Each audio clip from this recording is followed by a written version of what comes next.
விழிகளை விளையாடி நேயர்களுக்கு சாய் சுதாவின் அன்பு வணக்கங்கள். இந்த பதிவில் நாம் பார்க்க இருப்பது ஒரு இனிமையான பாடலை பற்றி, இந்த பாடல் ஏற்படுத்திய தாக்கத்தை பற்றி, இந்த பாடலின் வரிகளை பற்றி. ஒரு பாட்டில் ஏதாவது ஒரு வரி நல்லா இருக்கும், ஏதாவது ஒரு வரி நம்ம மனதை போட்டு தாக்கும். ஆனால் இந்த பாட்டு பாருங்க, ஒவ்வொரு வரியும் மனசை தாக்குதுங்க. இந்த பாட்டு என்னவோ காதல் சோகத்துக்கு தான் எழுதியிருக்கிறாங்க, ஆனால் இது எந்த சோகத்துக்கு வேணாலும் அப்படியே நம்ம பொருள்படுத்திக்கலாம், அதனுடைய ஒப்புமைப்படுத்திக்கலாம் அப்படின்னு நான் நினைக்கிறேன். இந்த பாடல் வெளிவந்தது 90களில் வெளிவந்த ஆட்டோகிராஃப் படத்தில் இருக்கின்ற நினைவுகள் நெஞ்சினில் புதைந்ததினா அப்படின்னு வர பாட்டு தான். இதை பாடினது உன்னிமேனன். அப்படியே சோகத்தை குரலில் இழைச்சி பாடியிருப்பார். அவ்வளோ அருமையான குரல். வரிகள் அப்படியே வரிகள் ஃபஸ்ட்டா, அந்த பாடின குரல் ஃபஸ்ட்டா, யாருக்கு ஃபஸ்ட் டைம் கொடுக்கறது அப்படின்னு போட்டி போடுற மாதிரி வரிகளும் அந்த குரலும், அதற்கு உயிர் கொடுத்த இசையும் பரத்வாஜ் அவர்கள் இசையமைத்தது. ஆனால் இந்த பாடல் யார் எழுதுனதுன்னு தான் என்னால் கண்டுபிடிக்க முடியல. ஒரு பதிவில் பார்த்தா சேரன்கிறாங்க, ஒரு பதிவில் பார்த்தா வைரமுத்துங்கிறாங்க, ஒரு பதிவில் பார்த்தா நான் முத்துக்குமாருங்கிறாங்க. ஆனால் எனக்கு நான் முத்துக்குமாரா இருக்குமோ அப்படின்னு தான் அந்த வரிகளை பார்த்தா ஒரு சந்தேகமாக இருக்குது. யாருக்காவது தெரிஞ்சிச்சுன்னா நீங்கள் சொல்லுங்கள், இது யார் எழுதினது இந்த பாடல் அப்படின்னு உங்களுக்கு தெரிஞ்சால் சொல்லுங்கள். இந்த ஒவ்வொரு வரியும் நல்லா இருக்குது அப்படிங்கிறது அந்த படம் பார்த்தவங்களுக்கு தெரியும். அந்த ஒவ்வொரு வரியும் அந்த படத்தோடு எப்படி பொருந்தி போகுது அப்படின்னு சொல்லிட்டு, தாய் தந்தைக்காக எனிப்பிரிய காதலை காகிதமாய் தூக்கி எறிய பெண்ணே உன்னால் முடிகிறது, என்னால் ஏனோ முடியவில்லை, என்னை எனக்கே ஏன்னு பிடிக்கவில்லை, காரணம் கேட்டால் தெரியவில்லை அப்படிங்கிறாங்க. இந்த இடத்துல தான் இந்த வரிகளை எந்த சோகத்துக்கு வேணாலும் பொருத்திக்கலாம் அப்படின்னு நான் சொல்கிறேன். ஏன்னா சில நேரங்களில் என்னை எனக்கே பிடிக்கவில்லை, காரணம் கேட்டால் தெரியவில்லைன்னு அந்த மனசை ஸ்ட்ரெஸ் ஆகும்போது நம்ம எல்லாருமே நினச்சிக்குவோம், பாடுறோமோ இல்லையோ நினச்சிக்குவோம்.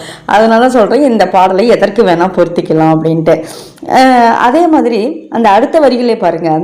காத்திருந்து காத்திருந்து பழகியவன் நீ என்னை கடக்கின்ற ஒரு நொடிக்காக. அந்த படம் பார்த்தவங்களுக்கு தெரியும் அவங்க எப்படி இந்த சீனுக்கு இந்த வரிகள் பொருந்துது அப்படின்ட்டு. கஷ்டப்பட்டு கஷ்டப்பட்டு பேசியவன் நீ என்னை காதலிக்க உன் தாய்மொழி, அதாவது அவள் காதலிக்கிறதுக்காக, ஏன்னா இவங்க தமிழ்நாடு அவங்க கேரளா, அப்போ அந்த மலையாளத்தை கஷ்டப்பட்டு பேசினாராம் அப்படின்னா அந்த வரிகள் எவ்வளோ தூரம் பொருந்தி வருது அப்படின்ட்டு. இது எல்லாத்தையும் வேணா ஹைலைட்டாக அந்த வரிகள் வருது பாருங்க. அடுத்தடுத்த வரிகள், மொழிகள் எல்லாம் உடமாகி என் மௌனத்தை கூட எரிக்கிறதே அப்படின்னா அந்த மொழியே கிடைக்கலைங்கிறாங்க அவங்களுடைய மௌனத்தை உடைக்கிறதுக்கு.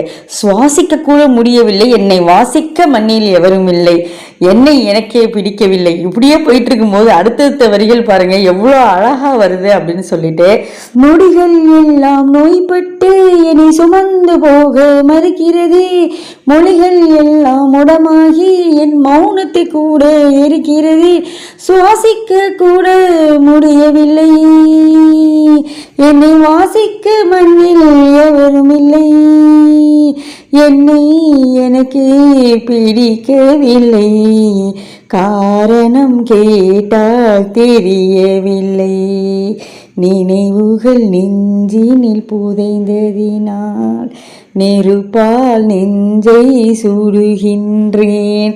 அப்படியே அந்த சீனை கண்ணில் நினச்சி பாருங்க. அவர் சிகரெட்டு பிடிச்சு இது பண்ணுவார். அதனால தான் நெருப்பால் எந்த நெஞ்சை சுடுகின்ற மாதிரி அப்படியே சீனும் அந்த அவருடைய நெஞ்சை சிகரெட்டால் சுடுற மாதிரி காட்டுவாங்க. அப்படி வரிகள் எல்லாம் அவ்வளோ அழகான வரிகள். இதை எழுதினவங்க யாராக இருந்தாலும் அவருக்கு ஹேட்ஸ் ஆஃப். நீங்கள் இந்த வரிகளை எல்லாம் இவ்வளோ தூரம் கவனிச்சிருக்கீங்களா? உங்களுக்கு தெரியுமா இந்த பாடலை எழுதுனது யார் அப்படின்னு? தெரிஞ்சால் நீங்கள் சொல்லுங்கள், கமெண்ட் பாக்ஸில் சொல்லுங்கள். உங்களுடைய பதில்களுக்காக ஆவலுடன் காத்து கொண்டிருக்கும் உங்கள் சாய் சுதா.